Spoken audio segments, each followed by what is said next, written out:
سحر و افطار میں کسی بیوہ کا چولہا ٹھنڈا نہ رہے، کسی بیوہ کا بچہ بھوکا نہ سوئے، کسی بیوہ کا بچہ عید کے دن نئے جوڑے کے لیے ترستا نہ رہے اور اپنی ماں کی آنکھوں کو نمناک نہ کرتا رہے۔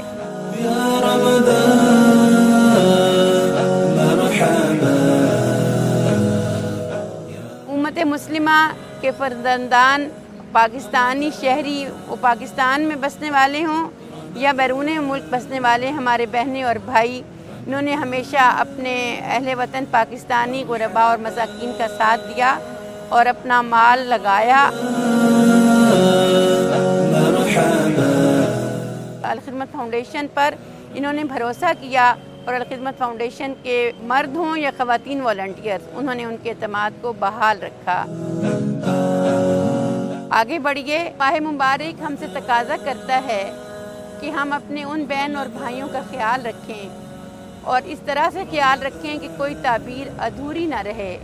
رمضان مرحبا